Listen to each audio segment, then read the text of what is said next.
سلام البنات، كي دايرين؟ لاباس عليكم؟ هانيين؟ كي دايرين مع هذا البرد؟ هانيين صحيحتكم؟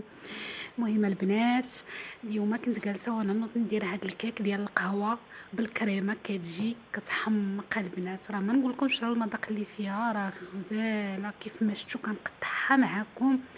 جبتها بارده جات كتحمق البنات بالريحه ديال القهوه. اللي كيبغي القهوه وكيعشقها هادي ليه، كتجي كتحمق بالريحه د القهوه والمذاق يا سلام. ما نقولكمش عليه، والكريمه كتجي عاقده وزبونه، والشكل ديالها الصراحه عيش كلها ما كتشبعش منه عادي الا دقتي المذاق ديالها. الصراحه والله العظيم الا كتحمق البنات. انا غير بوحديتي وكنقدر ناكل نصها في ديك الوقيته نيت. غزاله غزاله، شوفوا معايا المذاق هشيشه بزاف، والمذاق ديالها راه ما نقولكمش على المذاق اللي جا فيها ديال القهوه وديال الكريمه ديال القهوه كذلك. داك الشكلاط اللي الفوق يعني طريقه ممتازه، وزوقتها غير بالشكلاط من الفوق، حكيتو هكا بالحكاكه او القطاعه كتجي هائله. كيف ما شفتوا معايا المنظر ديالها غزال غزال غزال، والمذاق ديالها يا سلام. وندوزو نشوفوا المقادير البنات اللي هما بساطين وساهلين. في بول كندير 2 البيضات، شويه ديال الملحه، وكنطرب غير بالطراب اليدوي ما كتحتاجيش. هنا درت نص كاس ديال السكر ونص كاس ديال الزيت المائده. واللي ما كيبغيش السكر بزاف يقدر يدير غير ربع ديال الكاس اولا 1 2 معالق اولا 3 ديال السكر بركه فقط. انا راه درت نص كاس وجاتني حلوه الصراحه. كان عليا ندير غير شي 2 معالق اولا 3. كنبغي الكيكينه كتكون شويه محلواش. هنا ضفت واحد المعلقه كبيره ديال القهوه، وغادي نكمل تطراب غير بيدي مع داك الزيت، السنيده، القهوه، 2 البيضات وقبيصه الملح صافي. وغادي نبقى كنطرب غير بيدياتي حتى تطلق داك السكر يذوب وديك القهوه كذلك تذوب صافي. من بعد البنات شديت واحد الحامضه حكيتها كيف ما شفتوا معايا البشور ديالها،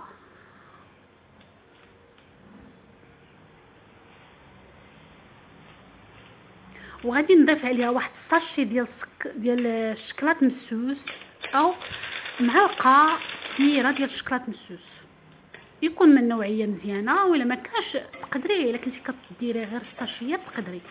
انا كنشري غير الباكيه ديال الساشيات كتبقى ليا يعني مضمونه ومسدوده الصراحه.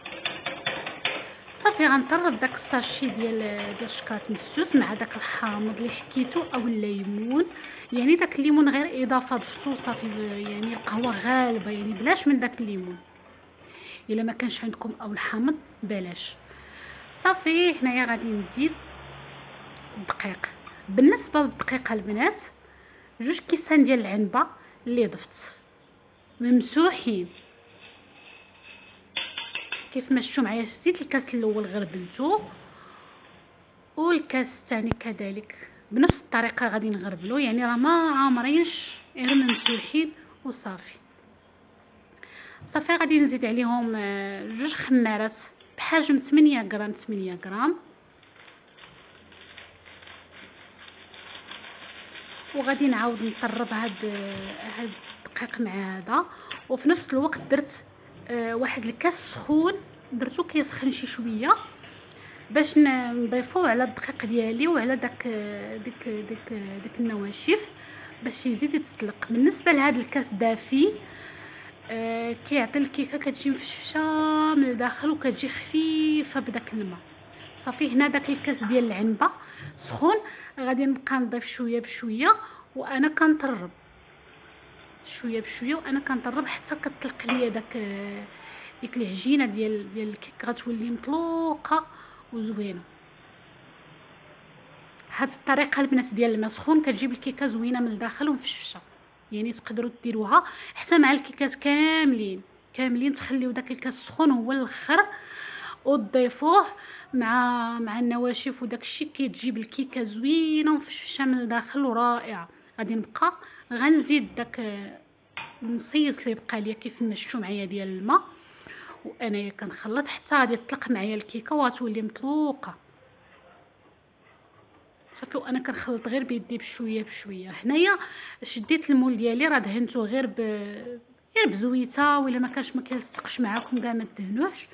يعني انا غير احتياط وصافي دهنته بشويه ديال الزيت وحطيته باش غادي نخوي عليه الكيكه ديالي.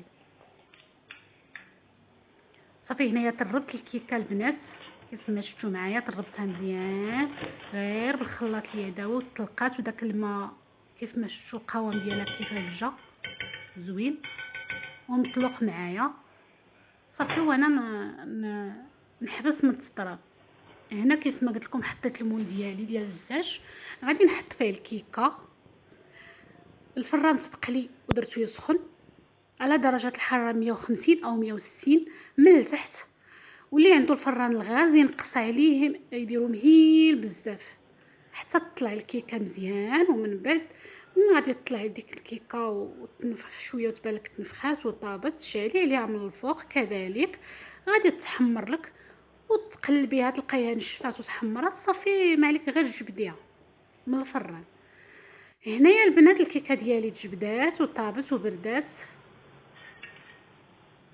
درت كاس ديال الحليب، درت فيه معلقه ديال نيسكافيه، قهوه سريعه الذوبان او اي قهوه نتوما كتعجبكم، ولا ما بغيتوش تزيدوا القهوه في القهوه يعني تكثروا منها، تقدري ديري على الحليب هكاك بوحدو او الحليب مع الشكلاط.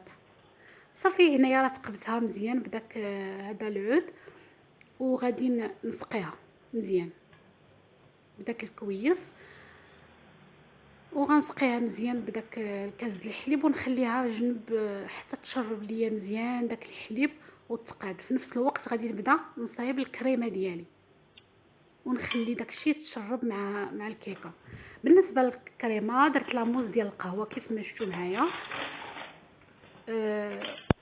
باكيه ديال لاموز ديال القهوه كتجي خطيره البنات. هاد لاموز القهوه والله العظيم هي لذيذه بزاف بزاف.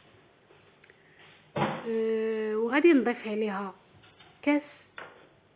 بالنسبه للسكر البنات راه قلت لكم قوه السكر اليوم، وانا من النوع اللي ما كياكلش السكر بزاف. درت 2 معالق ونص، نتوما تقدروا ديروا غير معلقه غتجيكم هذا الكريمه هي هذيك. صافي هي معلقه ولا معلقه ونص.